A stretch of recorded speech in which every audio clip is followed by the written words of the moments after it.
भारत पाकिस्तान के बंटवारे के समय मुंबई के चेंबूर कॉलोनी स्थित आरसी बैरक में आकर बसे लोगों की लगभग चौथी पीढ़ी यहां रह रही है और ये सभी लोग परेशान हैं।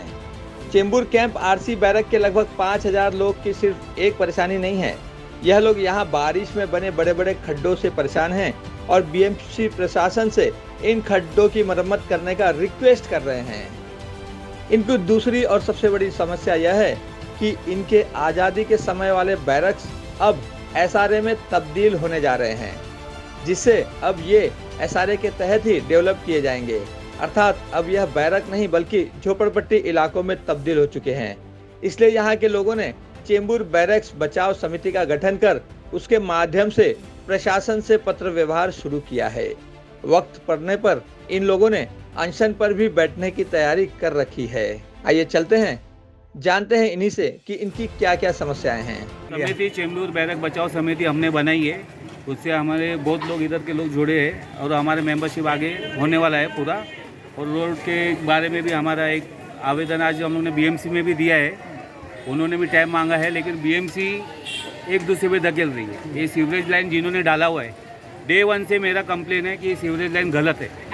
ये सीवरेज लाइन की एक तो ज़रूरत नहीं है, लेकिन जो डाली भी है रिवर्स में डाली हुई है। हम लोग की जो जूनी लाइन है वो बैक साइड जाती है, इन्होंने फ्रंट साइड ली हुई है। और जिधर जिधर इन्होंने डाला है उधर हमको ज़रूरत थी भी नहीं, उधर ये लोग ने डाला है। क्यों डाला है? आज भी थोड़ी बारिश पड़ती है, जो न्यू लाइन डाली है उसमें से पानी बाहर आता है। उनको पूछा इसमें से पानी कैसा बाहर आ रहा है, वो बोलते हैं लैंड वाटर है। अभी लैंड वाटर वो सीवरेज में जा रहा है, तो कल को ये कनेक्ट होएगा तो ये तो आदमी के घरों से पानी निकलेगा। इसके ऊपर कुछ कार्रवाई नहीं, बस उनको बोला पन्नगर जाओ, पन्नगर वाले वर्ली जाओ। अब किधर जाना है? हम तो बीएमसी को पहचानते हैं। बस मुख्यमंत्री के पास हमें जाना है। इससे पहले जो मुख्यमंत्री थे हमने उनसे भी पत्र व्यवहार किया, उधर से कोई जवाब आया नहीं। अभी वापिस शिंदे साहब की और देवेंद्र फडणवीस की जो सरकार बनी है, अभी उनका मंत्रिमंडल विस्तार होएगा, हम उन्हें भी जाके इसकी कॉपियाँ देंगे। और उन्होंने 2017 में शायद चीफ मिनिस्टर थे देवेंद्र जी, उन्होंने फ्री होल्ड लैंड किया था, लेकिन उसके बाद भी कैसे एसआरए में गए? कोई एसआरए ऑफिसर आगे नहीं आ रहे। जिनको लेटर दो वो आगे दे रहे हैं, इनके पास जाओ, उनके पास जाओ, उनके गोल घूम के वापस हमें एसआरए के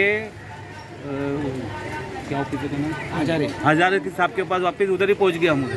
वो हजारे साहब बोलते हैं मेरा नहीं है, हम शासन के आदमी, हमको जो कार्रवाई बोलते हैं हम वही करते हैं। गोल घूम के हम लोग उधर ही पहुँचे वापस, उससे आगे कुछ काम नहीं हो रहा, खाली इधर से उधर भगा रहे। ये मिनिस्टर के पास जाओ, वो मिनिस्टर के पास वैसे ही चल रहे। आपको क्लियर कर दूँ कि हम पाकिस्तान से नहीं हैं, हम हिंदुस्तान के थे।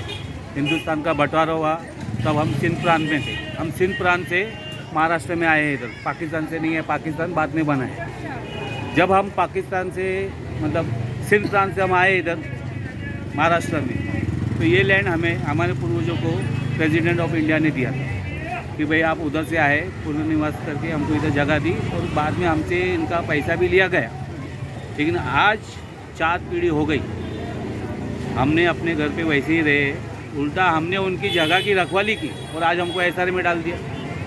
ये तो नाइंसाफ़ी है। मतलब 70 साल जो आज हम लोग 75 महोत्सव बना रहे, तो हमको तो फिर वापस पीछे धकेल दिया। मतलब मेरी चौथी पीढ़ी आज है, वो वापस पीछे धकेल में चले गए। मतलब हमने जिधर से स्टार्ट किया हम उधर ही पहुँच गए। तो ये तो हमारे साथ तो नाइंसाफ़ी हो रही है। हम कैंप वाले बदनसीब है जो हमको इस प्रकार के लोक प्रतिनिधि मिले हैं, जिनको हमने ही चुना है, वो चाहे नगर सेवक हो या आमदार हो या खासदार हो। हमारा बदनसीब है, क्योंकि आप देख सकते हो कि खड्डे की अवस्था, खड्डा इनलेक्स हॉस्पिटल से लेके नेशनल सर्वोदय स्कूल तक, अगर कोई गर्भवती महिला रिक्शे में आएगी, बोलना नहीं चाहिए, उनके साथ कोई भी हादसा हो सकता है। या कोई टाका लगा के हॉस्पिटल से घर जाता हो, उसका टाका खुल सकता है। इस प्रकार के खड्डे हैं बैरक के अंदर। और ये खड्डे का कारण ऐसा है कि यहाँ पे जो ड्रेनेज लाइन बनाई गई है, जो ड्रेनेज लाइन हमको ज़रूरत नहीं थी उस ड्रेनेज लाइन की, लेकिन ये आने वाले भविष्य में एसआरए प्रकल्प में जिसमें हमको ज़बरदस्ती डाला गया है, उसके कारण नगर सेवक ने अपना फंड निकालने के लिए ये ड्रेनेज लाइन अननेसेसरी डाला। और जो ड्रेनेज लाइन बनाने के बाद रोड का मरम्मत अच्छे से होना चाहिए था, वो हुआ नहीं। आप देख सकते हो यहाँ से लेके वहाँ तक रोड पे खड्डे नहीं है, खड्डे पे रोड है।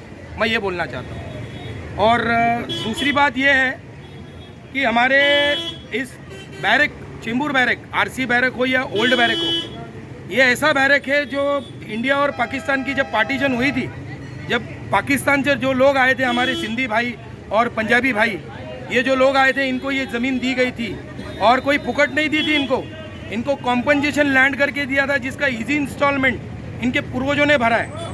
आज ये चौथी पीढ़ी है।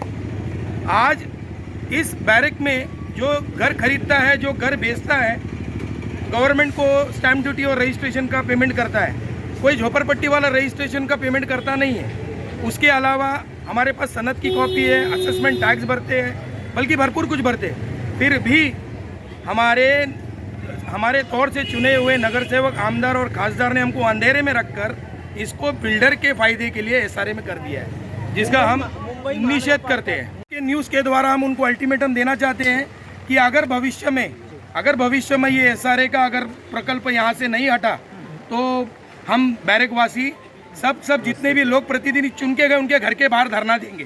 कि अभी नई सरकार को हाल फिलहाल 25 दिन हुई है और 25 दिन में मुझे लगता है कोई मंत्रिमंडल अभी तक विस्तार नहीं हुआ है। तो मंत्रिमंडल एक बार विस्तार हो जाए तो हम सोचते हैं कि हम इनसे बात करेंगे।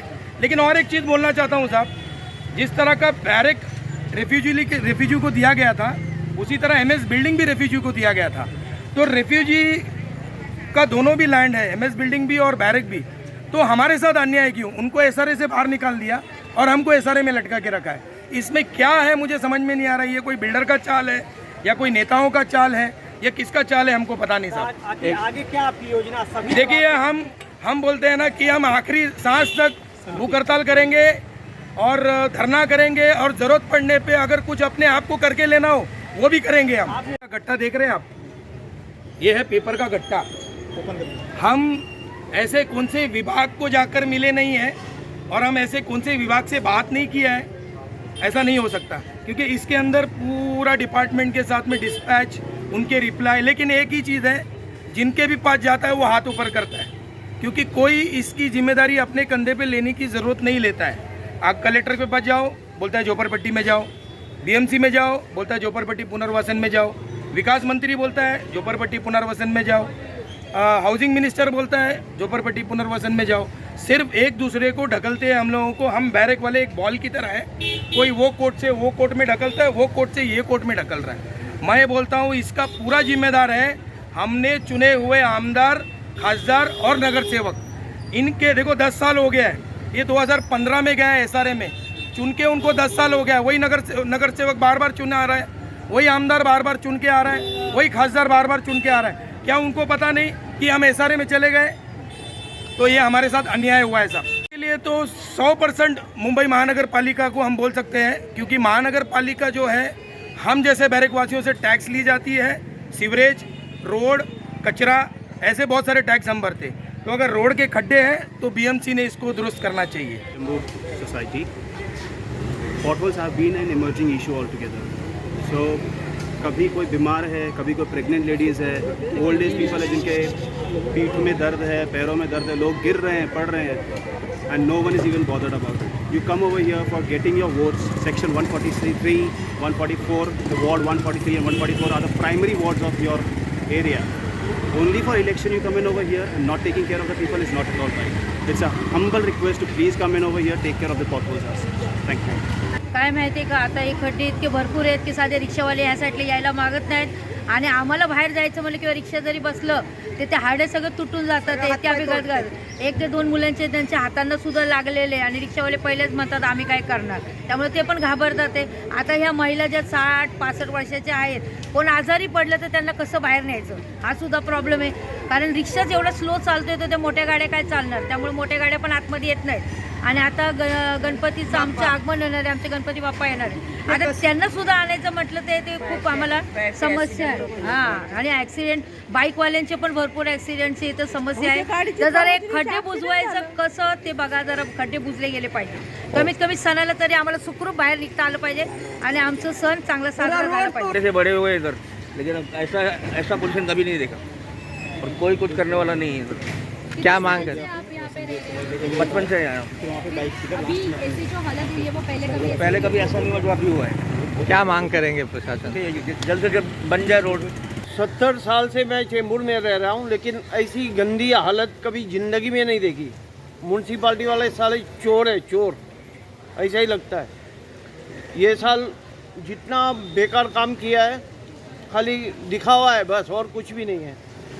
यहाँ पे रस्तों का कुछ काम किया था गवर्नमेंट की ओर से, कुछ काम हाँ, किया थोड़ा गया बहुत था? डाला था, डामर और छोटा सा कंकड़ डाला था, लेकिन वो तो एक ही बारिश में सब साफ हो गया। लेकिन पूरा रोड पब्लिक को इतनी तकलीफ हो रही है कि कभी जिंदगी में इतना तकलीफ नहीं हुआ है। अभी और आपकी कोई भी रिक्शा इधर से आने को तैयारी नहीं रहती है, बोलता है नहीं भाई हमको मरने का नहीं है, नहीं तो मेरी खुद की वाइफ को कमर में झटका आ गया, 1 हफ्ते से घर पे बैठी है। आपकी मांग क्या है अभी सरकार से? आप इतने बुरे हालत में आप जी रहे हो। हाँ, तो ये मेहरबानी करके ये रास्ता बनवाओ, वरना छोड़ दो ये सीट। संध्या श्रीवास्तव, ग्लोबल चक्र न्यूज, मुंबई।